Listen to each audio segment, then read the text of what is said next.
तो यहाँ देखोगे सामने सभी, तो आज पढ़ने वाले हैं पुनर्गठित अंतरिम मंत्रिमंडल। उसमें कुछ पद चेंज हुए थे, वही पद पढ़ेंगे, और जो पद सेम रहेंगे उनको नहीं पढ़ेंगे अपन। तो पहले कल वाले थोड़े से रिवीजन कर लो और आप आंसर देते जाओ उनके, ठीक है, कि कौन कौन से अपने हुए थे उसमें। ठीक है, तो आंसर देते जाना, हम पूछते जा रहे हैं। जैसे कि कार्यकारी परिषद के उपाध्यक्ष विदेशी मामले राष्ट्रमंडल जवाहरलाल नेहरू के पास थे, बताते जाना आप लोग, ठीक है। गृह मंत्रालय किसके पास था? सरदार पटेल के पास, वो भी अभी भी उन्हीं के पास रहेगा, पुनर्गठन में भी उन्हीं के पास रहेगा। व्यापार मंत्री कौन थे उसमें? व्यापार मंत्री CS बाबा। लेकिन यहाँ पर व्यापार मंत्री अब चेंज हो जाएंगे पुनर्गठन में। पुनर्गठन में व्यापार मंत्री कौन हो जाएंगे? चेंज हो जाएंगे। तो इसमें पुनर्गठन में देखो व्यापार मंत्री कौन बनेंगे अब, ठीक है। तो क्या है, कंफ्यूजन नहीं रहेगी इसमें। तो इसमें पुनर्गठन में इब्राहिम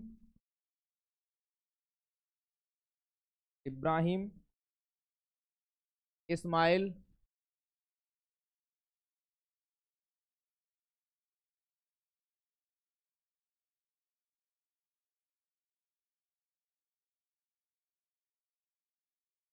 कौन बन जाएगा इसमें? व्यापार मंत्री इब्राहिम इस्माइल सुंदरीगर नाम था उनका, ठीक है। व्यापार मंत्री चेंज हो जाएंगे। अच्छा, रक्षा मंत्री कौन थे उसमें? बलदेव। तो वही रहेंगे सेम, रक्षा करेंगे, जिसके पास बल होगा वही रक्षा करेंगे, बलदेव। फिर इसके बाद वित्त मंत्री कौन थे? लियाकत अली। तो यहाँ पे भी लियाकत अली रहने वाले हैं, नो चेंज। अच्छा, उद्योग और आपूर्ति मंत्री कौन थे उसमें? ठीक है, तो इसमें अब चेंज हो जाएंगे आपके, उद्योग और आपूर्ति मंत्री चेंज हो जाएंगे इसमें, उद्योग और आपूर्ति मंत्री। बात नहीं करो और शांति से पढ़ते रहो, ठीक है। उद्योग और आपूर्ति मंत्री इसमें चेंज हो जाएंगे, और इसमें उद्योग और आपूर्ति मंत्री आपके आ जाएंगे जॉन मथाई।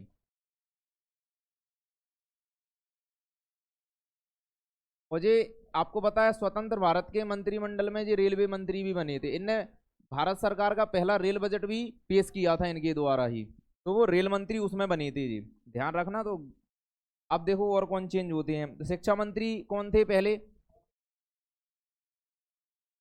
उसमें? नहीं थे। स्वतंत्र भारत में नहीं पूछ रहे हैं आपसे, अंतरिम मंत्रिमंडल में पूछ रहे हैं। सी राजगोपालाचारी थे। अब उनके पास क्या होता है, पहले उन्हें बहुत सारे मंत्रालय दिए गए थे, कला, शिक्षा और स्वास्थ्य, और इसके बाद एक और मंत्रालय था उनके पास, 3-4 मंत्रालय इकट्ठे दिए गए थे प्रथम अंतरिम मंत्रिमंडल में। लेकिन अब क्या होगा आपको बताएं, उन्हें ओनली फॉर शिक्षा मंत्री दिया जाएगा। इस वाले में क्या दिया जाएगा? ओनली फॉर शिक्षा मंत्री, ओनली फॉर शिक्षा मंत्री रहेंगे वे, और कोई मंत्रालय नहीं रहता उनके पास। शिक्षा मंत्री रहेंगे सी राजगोपालाचारी। तो वैसे भी राज तो वही करेगा जिसके पास शिक्षा होगी, राज तो वही करेगा जिसके पास क्या होगी? शिक्षा होगी। कभी नहीं भूलना है इसको तुम्हें कि शिक्षा मंत्री कौन थे अंतरिम मंत्रिमंडल में। तो शिक्षा जिसके पास होगी वही राज करेगा दुनिया पर, तो सी राजगोपालाचारी, ठीक है। कौन कौन के पास क्या चेंजेस आए थे वो चेंजेस पढ़ना है अपन को, ठीक है। फिर कंफ्यूज नहीं हो गए आप बिल्कुल भी, आ जाओ जल्दी से, ठीक है। स्वास्थ्य मंत्री, अब इनके पास पहले स्वास्थ्य मंत्रालय भी था, लेकिन अब स्वास्थ्य मंत्री अलग बना दिए जाएंगे, ठीक है। स्वास्थ्य मंत्री जो बनेंगे अपने अलग बन जाएंगे, जो बनेंगे कौन?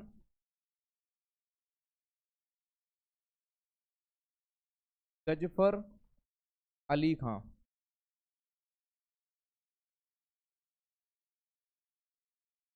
गजफर अली खां बनते हैं, ठीक है, स्वास्थ्य मंत्री। फिर इसके बाद कानून मंत्री भी चेंज हो जाएंगे यहाँ पर। कानून मंत्री में कौन था कानून मंत्री? पहले वाले अंतरिम मंत्रिमंडल में, जो पुनर्गठित अंतरिम मंत्रिमंडल है जी, ठीक है। ठीक है, तो इसमें बन जाएंगे जोगेंद्र नाथ मंडल, कामेन जोगेंद्र नाथ मंडल बन जाएंगे इसमें। थोड़ा सा और चेंज। अच्छा, उसमें रेलवे मंत्री कौन बने थे? आसफ अली थे उसमें। और इसमें रेलवे और संचार मंत्री चेंज हो जाएंगे अब, रेलवे और संचार मंत्री, ठीक है। ये आ जाएंगे आपके कौन? अब्दुल रब निस्तार, अब्दुल रब निस्तार। तो जो चेंज हुए थे हमने सारे लिख दिए।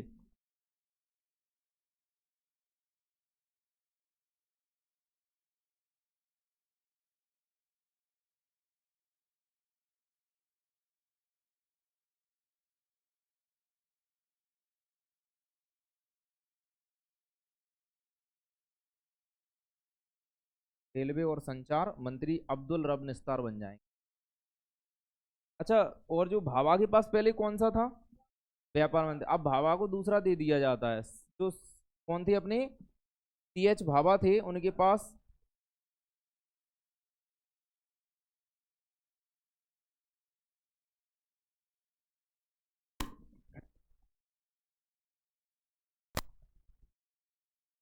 इसके आपने पढ़ा होगा, उन्हें पहले व्यापार मंत्री बनाया गया था। कौन? तो अब उन्हें कौन सा पद दे दिया जाएगा? उन्हें दे दिया जाएगा निर्माण, खान और बिजली विभाग दिया जाएगा उन्हें। निर्माण और खान विभाग। ठीक है, तो लिख लोगे इसी के नीचे, चेंज हो जाएंगे। उन्हें कौन सा दे दिया जाएगा अब? निर्माण,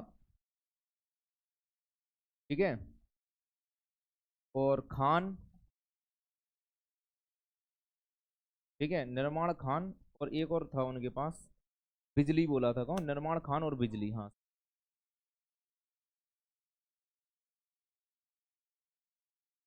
ये किसको दिया गया था? CH भाभा को। CH भाभा को दिया गया था। तो इतने पद चेंज हुए थे, अब आपको समझ में आ गया होगा क्लियरिटी से क्या चेंजेस आए हुए थे उसमें पहले से। अच्छा, कितने स्टूडेंट ने संविधान पढ़ चुके हमसे? एक आध दो तो होंगे। नहीं पढ़ा है? अरे आपको पता नहीं होगा कि कब पढ़ाया, इन लोगों को पता है कि कब पढ़ाया था। वे पुराने स्टूडेंट हैं वे। नहीं, 2 साल नहीं, जल्दी रिपीट कर दिया हमने संविधान, और कुछ नहीं। चलो ठीक है, आगे देखोगे। निर्माण, खान और बिजली विभाग जो किसके पास पहुंच गया था? यहाँ देखो, CH भाभा के पास पहुंच गया। तो क्या क्या चेंजेस आए थे वो सारे दिख रहे होंगे आपको। व्यापार मंत्री जो इब्राहिम इस्माइल, ठीक है, सुंदरीगर बने थे, और उद्योग एवं आपूर्ति मंत्री जॉन मथाई को बना दिया गया था। शिक्षा भाई राजई थे, सीराज गोपालाचारी। स्वास्थ्य मंत्री गजनफर अली खान बन गए थे। देखो, इसको कैसे ध्यान रख सकते हो, पहले जरूर मान लेना, शिक्षा जिसके पास है वो राज करता है, ऐसे याद रखना है। इसको कैसे याद रखोगे? स्वास्थ्य, हमेशा स्वास्थ्य कैसे होना चाहिए व्यक्ति को? गजब। कैसे होना चाहिए? गजब होना चाहिए, तभी तो वो स्वास्थ्य। ठीक है, तो गजब से गज नफर याद। वैसे तो इनका गज नफर भी दिखता है कहीं कहीं नाम, गजफर। ठीक है, तो गजब से कर तो लोगे, कम से कम शब्द तो आ रहा है ध्यान आपको। गजफर अली खान। और कानून मंत्री कौन थे? तो कानून मंत्री थे जोगेंद्र नाथ मंडल। ठीक है, कमिन। और रेलवे और संचार मंत्रालय किसके पास पहुंच गया था? अब्दुल रब निस्तार। देखो, रेलवे और संचार को कैसे याद करेंगे? जब अपन कहीं जाते हैं तभी रेलवे से तो जाते हैं ज्यादातर। मान लो जैसे लंबी दूरी तय करना हो तो किससे जाते हो? रेलवे से। कहीं जाने के लिए ही तो रेलवे बनाया गया। ठीक है, तो जब जाते हैं तो अपन क्या करते हैं? निस्तार करते हैं, ऐसे ध्यान रख लेना। किसका निस्तार करोगे तुम? रेलवे का निस्तार करोगे। यूज, यूज, निस्तार को क्या बोलते हैं एक्चुअली में? यूज। यूज माने निस्तार करना नहीं होता किसी वस्तु का, वस्तु को निस्तार करना। निस्तार माने सजने की बात नहीं चल रही यहाँ। कर सकते हो, रेलवे का निस्तार किया कहीं जाने के लिए। निर्माण, खान और बिजली के लाने CH भाभा आ गए हम। आपको पता है, एक और बात बताएं, भाभा एटॉमिक, जो भाभा एटॉमिक रिसर्च सेंटर है वो परमाणु ऊर्जा से बिजली बनाता है। तो वैसे भी याद रख लोगे, यहाँ बिजली विभाग किसके पास जाएगा? भाभा के पास। भाभा से ध्यान रखना है, भाभा एटॉमिक रिसर्च सेंटर है तो वो बिजली तो बनाता ही है एटॉमिक एनर्जी से। ठीक है, तो क्लियर है ये सारी चीजें अपनी। तो ये चेंजेस आए थे जो पुनर्गठित आपका जो अंतरिम मंत्रिमंडल था, जब उस दोबारा से उसका गठन हुआ था।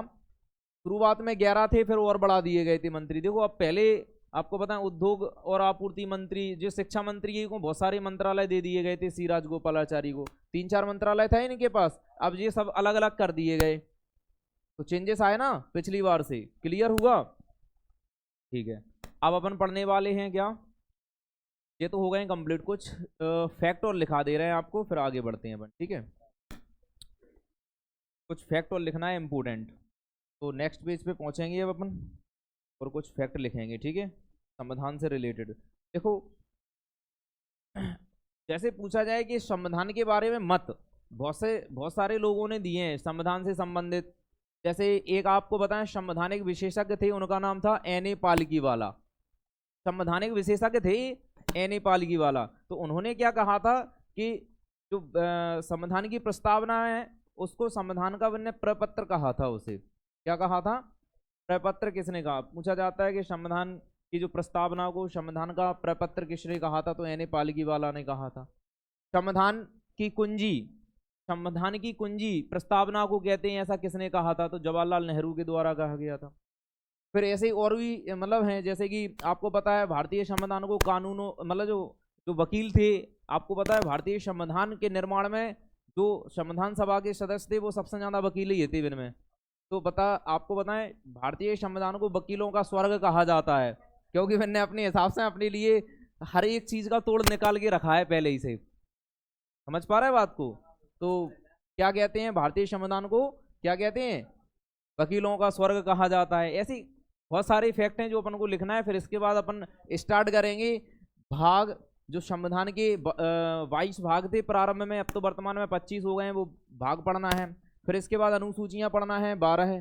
फिर इसके बाद अपन पढ़ेंगे फिर इसके बाद जो भारतीय संविधान में जो विदेशी मतलब जो विदेशों से जो स्रोत लिए गए उनके बारे में पढ़ना है। फिर आर्टिकल स्टार्ट हो गए आपके, ठीक है ना। तो अपन लिख लेते हैं, जो हमने सारे फैक्ट बताए हैं वो आप कंप्लीट लिख लीजिए 1 बाय 1। चलो, आपको सबसे पहले हमने बताया कि भारतीय संविधान को क्या कहा गया है, संविधान की कुंजी वगैरह, ये सारी चीजें फैक्ट लिखते जाओ। चलो हम लिखा रहे हैं, लिख रहे तो आ रहे हैं बस एक। चलो लिखेंगे सबसे पहले हेडिंग नहीं, फैक्ट लिखेंगे। नो फैक्ट बना के लिखते जाओ यहीं से। तो फैक्ट लिखोगे आप, एन.ए. पालकीवाला लिखो। एन.ए. पालकी, हाँ, एन.ए. पालकीवाला। ब्रैकेट में जी थे कौन, हमने बताया था यह एक संवैधानिक विशेषज्ञ थे। तो ब्रैकेट में लिख देना क्या? प्रख्यात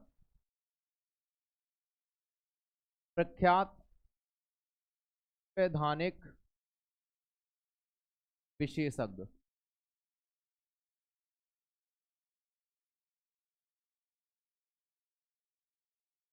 ठीक है, तो कौन थे ये? एक संवैधानिक विशेषज्ञ थे। अब इनका कथन क्या था? इन्होंने कहा था कि प्रस्तावना को भारतीय संविधान का क्या कहा था? परिपत्र कहा था इन्होंने, संवैधानिक परिपत्र। तो लिखोगे इन्होंने क्या कहा था? प्रस्तावना को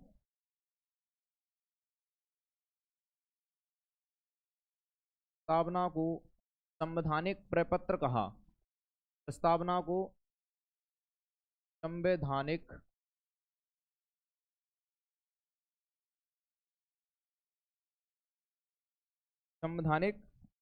परिपत्र, लिखो परिपत्र। उन्होंने क्या कहा था?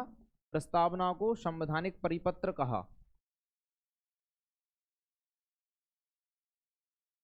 प्रस्तावना को संवैधानिक परिपत्र कहा। बात क्लियर? अच्छा, कहा, ओनली कहा शब्द आना है तो कहाँ हो गई गए। चलो ठीक है, अब तुम ऑनलाइन क्लासेस देखा करो ढंग से। ऑनलाइन क्लास देखोगे हो जाती है मिस्टेक। बड़े बड़े जो टीचर्स हैं, क्या है, समझाने में इतने खो जाते हैं वे कि छोटी मोटी गलतियां देखते ही नहीं है, लिखते चले जाते हैं और हो जा। चलो ठीक है। अब वे तो अब आप लोग तो क्लास में बैठे, वे ऑनलाइन डायरेक्ट पढ़ाते हैं। डायरेक्ट पढ़ा रहा है वे, कोई नहीं बैठा है तो कौन देखने वाला, वे तो एक रिदम में पढ़ाते चले जाते हैं बस फ्री। चलो ठीक है, हो जाती हैं छोटी मोटी मिस्टेक। चलो आगे देखते हैं अब अपन। एन.ए. पालकीवाला ने क्या कहा था? प्रस्तावना को संवैधानिक परिपत्र कहा था। ठीक है, क्लियर है इतना। अब संविधान की प्रस्तावना को संविधान की कुंजी किसने कहा था? तो जवाहरलाल नेहरू ने कहा था। तो लिखोगे अब संविधान, तो लिखोगे संविधान की प्रस्तावना को, संविधान की प्रस्तावना को संविधान का, संविधान की कुंजी, संविधान की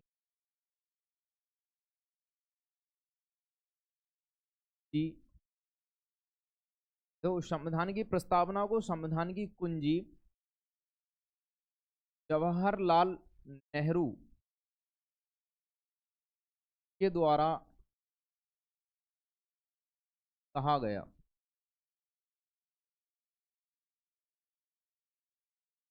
ठीक है, संविधान की प्रस्तावना को संविधान की कुंजी जवाहरलाल नेहरू द्वारा कहा गया। क्लियर ना?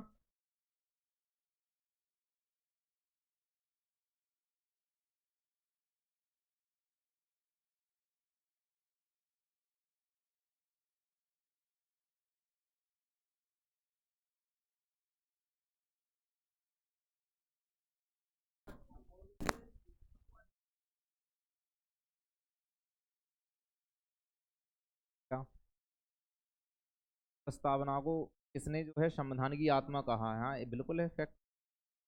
वो भी लिखना है आपको, लिखना है, नहीं लिखवाते जा रहे हैं पहले क्लियरिटी से नहीं। चलो लिखो, अगला फैक्ट लिख दो। संविधान की प्रस्तावना को संविधान की आत्मा किसने कहा? देखो आप लोग, अच्छा ये काम करो जी, फैक्ट लिख लो आप डायरेक्ट। संविधान की प्रस्तावना को संविधान की आत्मा, बिंदु,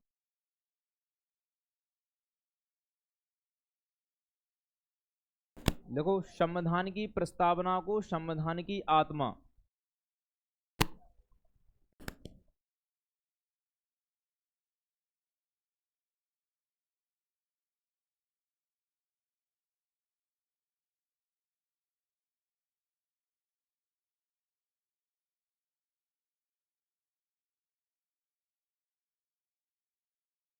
ठाकुर दास भार्गव, किसने कहा था?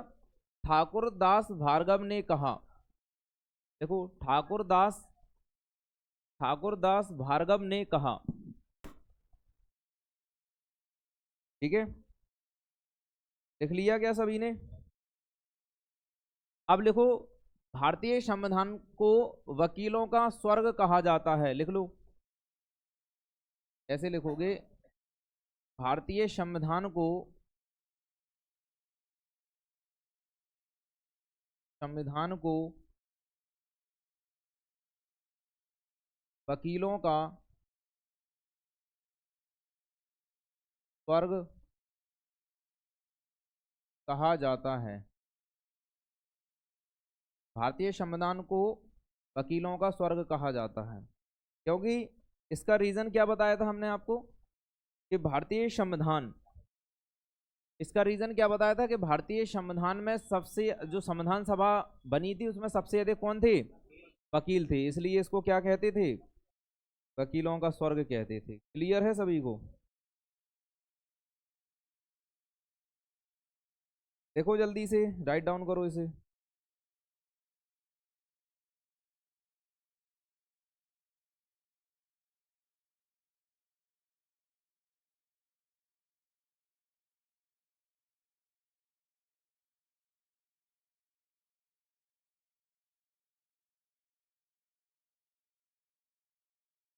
अब लिखोगे, डॉक्टर भीमराव अंबेडकर ने, देखो डॉक्टर भीमराव अंबेडकर ने संविधान को पवित्र दस्तावेज कहा। देखिए क्या दिक्कत है, क्या लिखोगे अब? भारतीय संविधान, देखो डॉक्टर भीमराव अंबेडकर ने, ठीक है,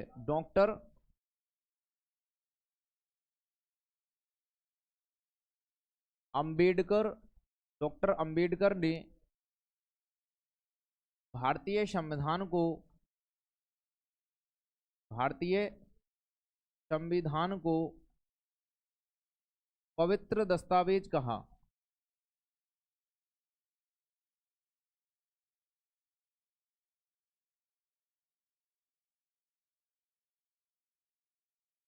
भारतीय संविधान को पवित्र दस्तावेज कहा।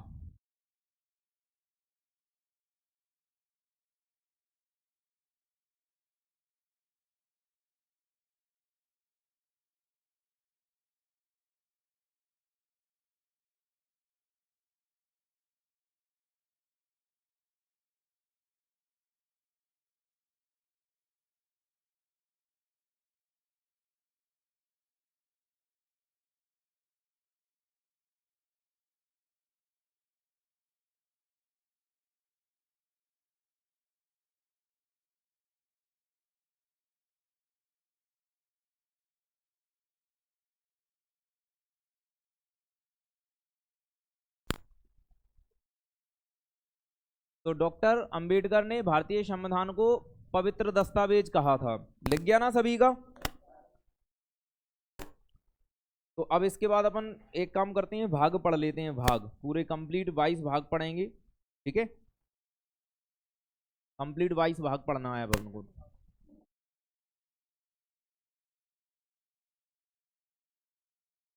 भाग स्टार्ट कर रहे हैं। पहले इसमें भाग इंसर्ट ही कर ले रहे हैं, पढ़ा दे रहे हैं डायरेक्ट।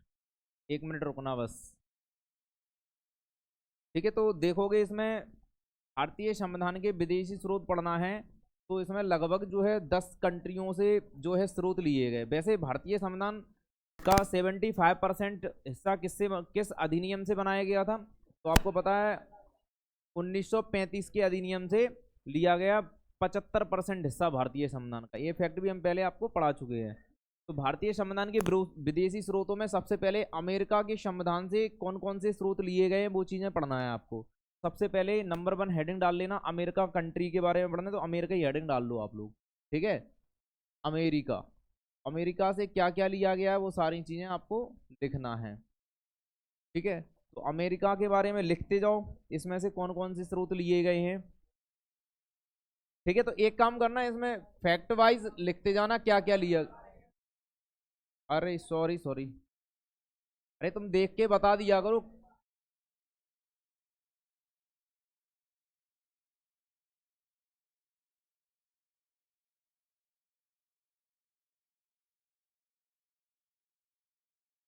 चलो, अमेरिका में कौन कौन से देशों से स्रोत लिए गए हैं तो पढ़ लो देखो, ठीक है? तो नंबर 1 लिखोगे, इसमें लिखो न्यायिक,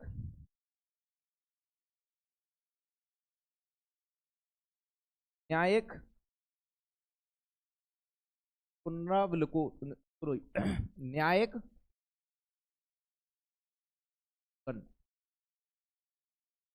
न्यायिक पुनरावलोकन, ठीक है? इसके बाद नेक्स्ट लिखोगे मौलिक अधिकार लिए गए। इससे मौलिक अधिकार बता रहे हैं अभी, पहले लिख लो मौलिक अधिकार, मौलिक अधिकार लास्ट लिखें। मौलिक अधिकार लिए गए हैं। संविधान की सर्वोच्चता ली गई है इससे, संविधान की सर्वोच्चता,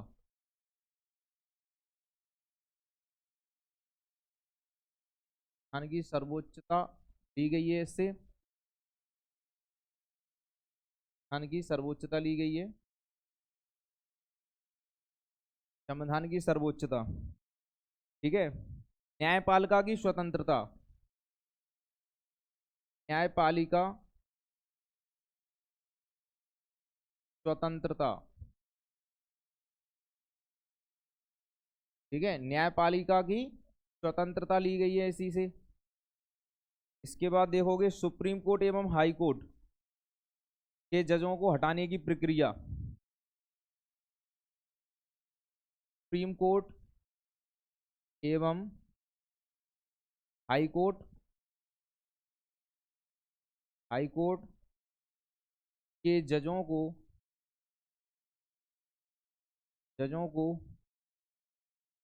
हटाने की प्रक्रिया, जजों को हटाने की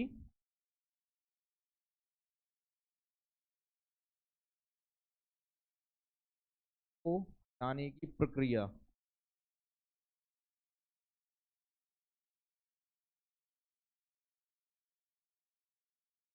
जजों को हटाने की प्रक्रिया, ठीक है? इसके बाद उपराष्ट्रपति का पद, और भी सारी चीजें लिखना है।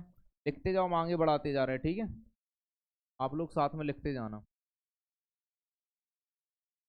फिर इसके बाद लिखोगे आप उपराष्ट्रपति का पद। उपराष्ट्रपति का पद। नेक्स्ट लिखोगे इसके बाद निर्वाचित राष्ट्रपति। निर्वाचित राष्ट्रपति। फिर इसके बाद लिखोगे महाभियोग की प्रक्रिया। महाभियोग की प्रक्रिया क्या होती है? महाभियोग की प्रक्रिया, इससे राष्ट्रपति को उसके पद से हटाया जाता है। तो कह सकते हो राष्ट्रपति को हटाने की प्रक्रिया इसी से ली गई, महाभियोग की प्रक्रिया। इम्पीचमेंट कहते हैं इसको, इम्पीचमेंट। इम्पीचमेंट राष्ट्रपति को हटाने की प्रक्रिया, ठीक है। राष्ट्रपति को हटाने की प्रक्रिया। राष्ट्रपति को हटाने की प्रक्रिया है इम्पीचमेंट। इम्पीचमेंट माने होता है महाभियोग। फिर इसके बाद जो प्रस्तावना, प्रस्तावना भी इसी देश से ली गई है, ठीक है। और इसके बाद जो वित्तीय आपातकाल होता है उससे संबंधित प्रावधान इसी से लिए गए हैं। वित्तीय आपातकाल।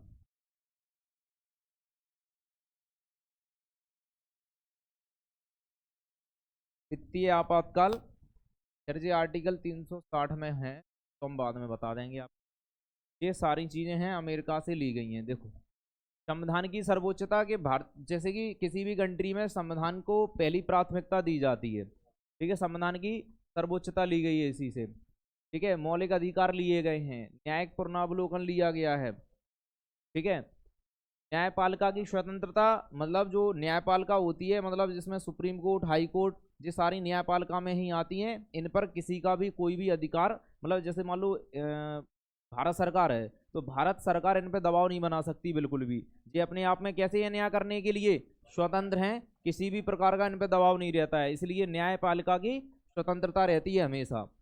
सुप्रीम कोर्ट, हाई कोर्ट को जजों से हटाने, मतलब इनके जो जज हैं उनको हटाने की प्रक्रिया सेम किस प्रकार की होती है, जैसे कि देखो देखो आपको पता है इनको हटाने की प्रक्रिया जो होती है, जैसे कि सुप्रीम कोर्ट का जो मुख्य न्यायाधीश होता है उसको हटाने की प्रक्रिया तो सेम अपने राष्ट्रपति को हटाने की प्रक्रिया के समान होती है।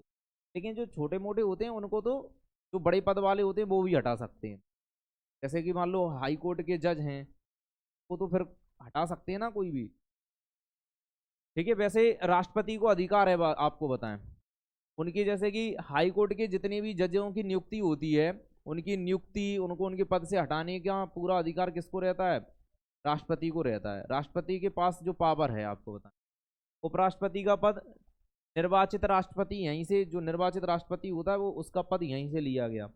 महाभियोग की प्रक्रिया क्या होती है? हमने बताया राष्ट्रपति को हटाने की प्रक्रिया होती है।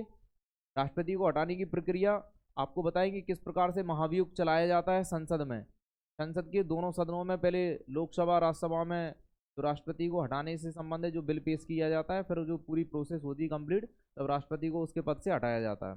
डायरेक्ट कोई नहीं हटा सकता, ठीक है। प्रस्तावना।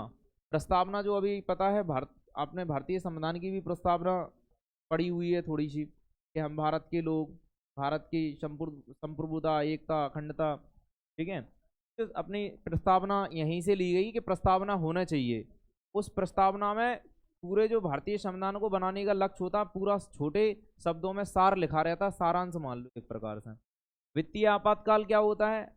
तो वित्तीय आपातकाल आपको बताएं, जैसे कि पैसे से संबंधित, यदि मान लो भारत में किसी कारणवश मान लो पैसे से संबंधित प्रॉब्लम उत्पन्न हो जाए, तो वित्तीय आपातकाल लगा दिया जाता है। इसमें क्या होता है, जो भारतीय, मतलब भारतीय गवर्नमेंट जो सर्वेंट होते हैं उनकी सैलरी समझ लो 50% कर दी जाती है, इसलिए भारत सरकार पर लोड कम हो जाए।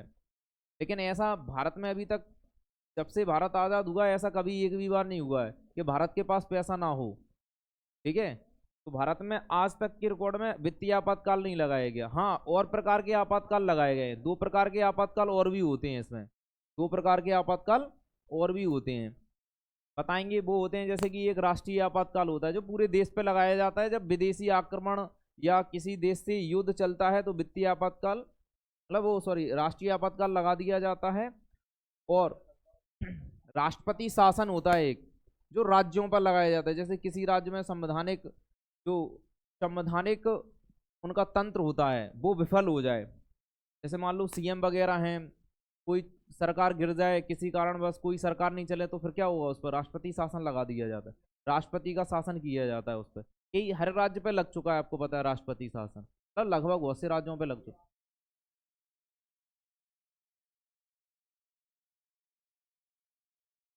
नहीं, वित्तीय आपातकाल युद्ध में नहीं लगाया जाता है, युद्ध में तो लगता है राष्ट्रीय आपातकाल। हाँ, लेकिन यदि पैसे की कमी आ जाती है तो हाँ वित्तीय आपातकाल लगाया जा सकता है। तब इतने बड़े बड़े युद्ध हो चुके हैं, अभी तक नहीं लगाया गया, तो भविष्य में क्या कह सकते हैं, यदि हो जाए तो कोई बता नहीं सकते हैं। वैसे तो हम चाहेंगे कि बिल्कुल नहीं लगे, बिल्कुल नहीं लगे वित्तीय आपातकाल, भारत हमेशा धनी बना रहे। हम अपने देश में रह के अपने देश को बुरा सोच ही नहीं सकते कभी। चलो, तो नेक्स्ट कंट्री के बारे में पढ़ेंगे अब अपन। नेक्स्ट कंट्री के बारे में अब ब्रिटेन के बारे में पढ़ेंगे। ब्रिटेन से कौन कौन सी देश मतलब कौन कौन सी चीजें ली गई हैं भारतीय संविधान में, तो सेकंड हेडिंग डालोगे आप लोग, ब्रिटेन डालो, ब्रिटेन, ब्रिटेन से क्या क्या लिया गया, ठीक है, तो लिख लो ब्रिटेन, ठीक है। ब्रिटेन से ली गई है, सबसे पहले बात करें अपन एकल नागरिकता,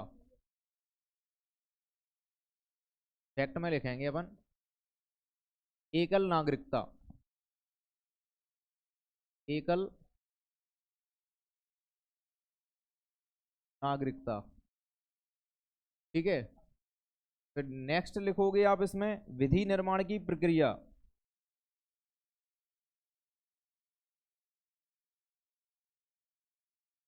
विधि निर्माण की प्रक्रिया, विधि निर्माण की प्रक्रिया। फिर इसके बाद लिखोगे आप इसमें संसदीय शासन प्रणाली,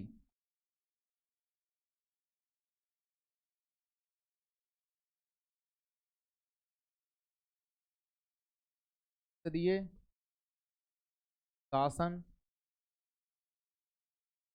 प्रणाली। वैसे तो ये तीन मुख्य चीजें हैं यहाँ से जो ली गई हैं, जैसे बहुत और भी सारी मतलब और भी चीजें ली गई हैं इसमें, लेकिन ये तीन मुख्य हैं। पहले इन तीनों को समझ लेंगे फिर आगे बढ़ेंगे कि एकल नागरिकता होती क्या है। ऐसी भी कंट्री हैं कि यहाँ दोहरी नागरिकताएं चलती हो, जैसे भारत में एकल नागरिकता चलती है ओनली, फिर आपके पास केंद्र सरकार की नागरिकता रहेगी, स्टेट गवर्नमेंट कोई नागरिकता नहीं देती। क्या आपके ऐसे जैसे नागरिकता के लिए क्या मिलते हैं आपको, जैसे कि आपको पता है आधार कार्ड है, और वैसे वोटर कार्ड रहता है मेन, वो आपको नागरिकता देता है। मान लो तुम के नागरिक हो, वो वोटर कार्ड बताता है आपको, वोट डालने का अधिकार देता है आपको, ठीक है। तो आपको पता है एक ही वोटर कार्ड बनता है नहीं आपका केंद्र सरकार का, राज्य सरकार का अलग से कोई नहीं बनता है। लेकिन आपको बताएं जैसे कि अमेरिका, अमेरिका ऐसा देश है जहां पर दोहरी नागरिकता चलती है। अमेरिका में कैसी चलती है, दोहरी नागरिकता चलती है।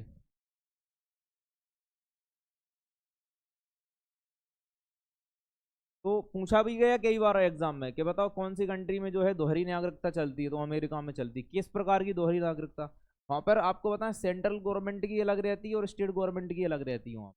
जैसे मान लो वहाँ पर कितने 50 के आसपास स्टेट्स हैं अमेरिका में, अभी वर्तमान में 50 हैं, 50 स्टेट्स हैं वहाँ पर। अपने यहाँ कितनी स्टेट हैं पता है, 28 स्टेट्स हैं और 7 यूनाइटेड टेरिटरीज, नहीं 8 हैं सॉरी 8 यूनाइटेड टेरिटरीज हैं। तो अमेरिका जो है दोहरी नागरिकता चलती है अमेरिका में। कैसी दोहरी, कि स्टेट गवर्नमेंट की अलग रहेगी और सेंट्रल गवर्नमेंट की अलग रहेगी, दो परिचय पत्र मिलेंगे उन्हें, सिंपल सी बात बोले तो। और अपने यहाँ एक ही चलता है, परिचय पत्र चलता है, परिचय पत्र। अब विधि निर्माण की प्रक्रिया क्या होती है, कि कोई भी विधि माने कानून, विधि मीन्स कह सकते हो कानून, तो कानून बनाने की प्रक्रिया तो अपन ने कौन से सीखी, तब पूरे विश्व को ही ब्रिटेन ने सिखाई, तो अपन ने भी ब्रिटेन ही से सीखी।